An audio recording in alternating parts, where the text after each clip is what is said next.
Asa lang po, Chief, isegue ko na lang po. During Good Friday, may insidente po tayo sa Palawan involving our police officers. Naging malinaw na po ba bakit po umabot sa barilan itong nangyaring insidente? Okay. Yun yung sinasabi ko eh. Good coordination. Merong wake and then therefore, dapat yung barangay captain and or the chief of police ay nagko-coordinate na yan. Lalong-lalo na if there is a wake, mayroong maglalatag ng mga yung mga lamesa at kainan dun sa kalsada, nagko-coordinate yan sa police. Meron bang coordination? Sa tingin ko wala. Kasi nga, na-occupy na yung kalsada. It should have been prevented because of an altercation occurred during that fateful night involving police officers na nakasibilyan and apparently who are under the influence of alcohol. And so, doon na nagsimula. And they went to the police station, nabugbog sila, they went to the police station to ask for additional responders from the police station. And may nag-respond nga actually, 6 sila. And during nung response na yon, meron ng barilan. And so, we are thoroughly investigating this. The question is, why is it that they are in civilian attire? During Holy Week, during full alert status, and bakit nakainom? I already given my staff to fully investigate. That will eventually answer those things, filing administrative and criminal charges to especially our police officers. They are responsible and accountable for their units' failures and success. At huwag kayong maglala. The NBI, the National Bureau of Investigation, the regional director were directed to be there at nag-uusap sila para walang cover-up, no whitewash in that incident. Salamat. Thank you, sir. Next is Ms. Catherine Austria, Brigada News FM. Chief, follow-up po dun sa Puerto Princesa incident. Ano po, nasa na po yung, sabi niyo po kanina, may 4 na police na gusto nyong i-jail at i-lock up. Ano na po ang... Nakakulong na sila, nakakulong. And they were disarmed and continuing pa rin yung investigation.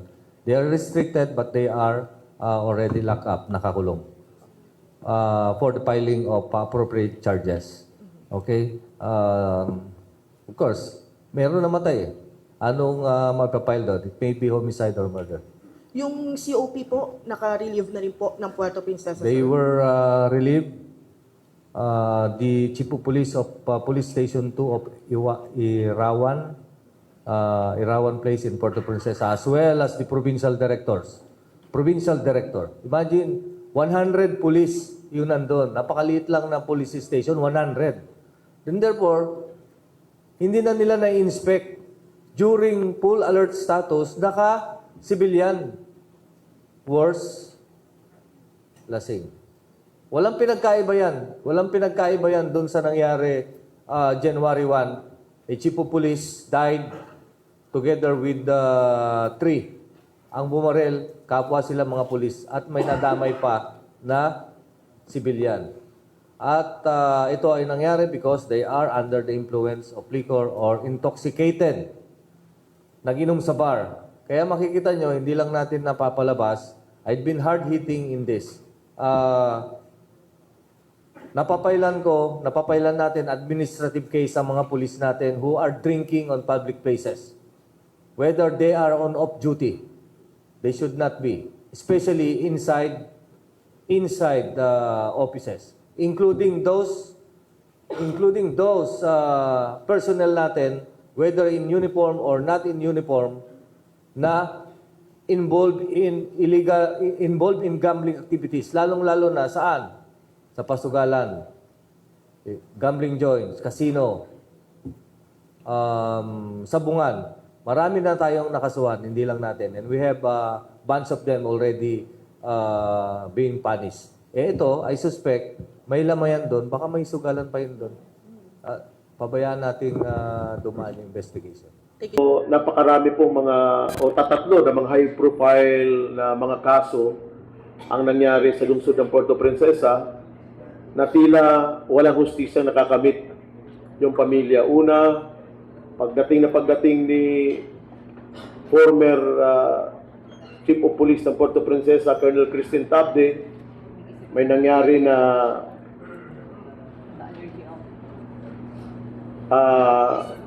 shooting incident kung saan isang abogado sa katauhan ni Atty. Abrina ang pinaslang sa loob ng kanilang compound sa barangay San Jose at ito nasaksihan mismo ng kanyang pamilya, Mr. Presiding Officer. Pangalawa, na may tuturing natin na high profile na kaso, yung pagpaslang sa dating manager at HR manager ng CAAP Puerto Princesa na si Joanna Infante. May nahuli, pinakawalan. Hanggang ngayon, hindi natin alam kung ano na ang takbo ng investigasyon. Hanggang ngayon, wala pa rin hustisyang nakakamit, Mr. Presiding Officer, ang pamilya Infante. Ito naman, yung nangyari sa Barangay Irawan, Mr. Presiding Officer, 3 po ang namatay dito.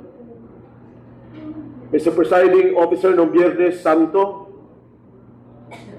isang karumal-dumal na krimen ang nangyari sa ating minamahal na lungsod ng Puerto Princesa, partikular sa Barangay Irawan kung saan 3 ang namatay. 2 pulis na sakop ng Irawan Police Station o Police Station 2 at isang kawani ng Bureau of Corrections. Kinilala ang mga namatay na pulis na sina Police Staff Sergeant Ryan Chris Cabanya at Police Staff Sergeant Jason Fernandez.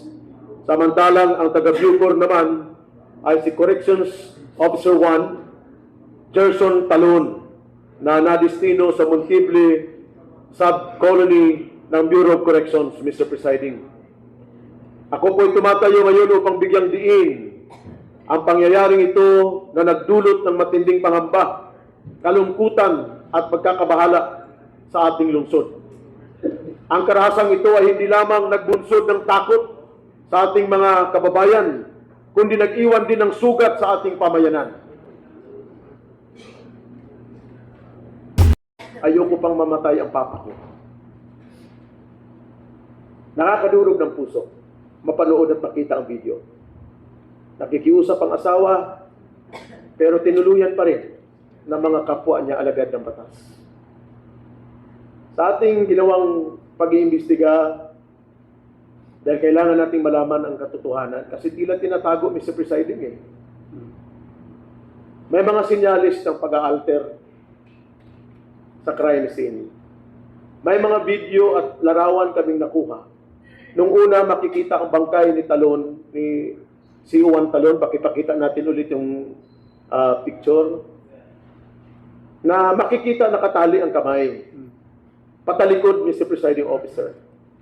Pero pagdating ng media at iba pang mga pulis katulad ng Suko, nawala na yung tali. Sino ang nagtanggal? Bakit tinanggal?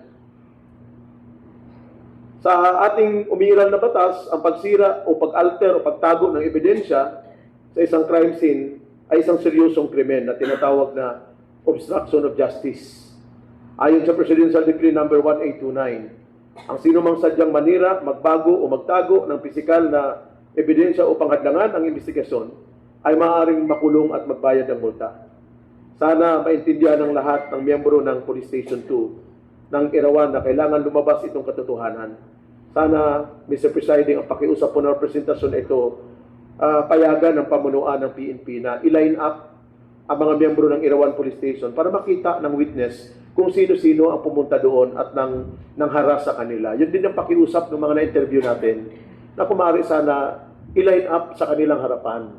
Hindi ko sinasabi lahat involved sa Irawan, pero karamihan pong pumunta doon ay miyembro ng Irawan Police Station. Yun ang pakiusap nila na kung maaari i-line up para makita nila dahil hindi nila na malilimutan ang pagbumukha ng mga pulis na di umano ng haras sa kanila, Mr. Presiding Officer. Nananawagan din po ako na sana isailalim sa lalong madaling panahon sa tinatawag na paraffin test ang lahat ng mga pulis sa Irawan para malaman kung sino sa kanila ang nagpaputok ng baril at marahil i-drug test na rin siguro, Mr. Presiding Officer. Noong Semana Santa, nagdeklara ang pamunuan ng PNP ng full alert status. Walang pulis na pinayagang mag-leave. Lahat on duty. Ano ang layunin? To ensure public safety and security. Pero bakit may pulis na lasing sa Irawan?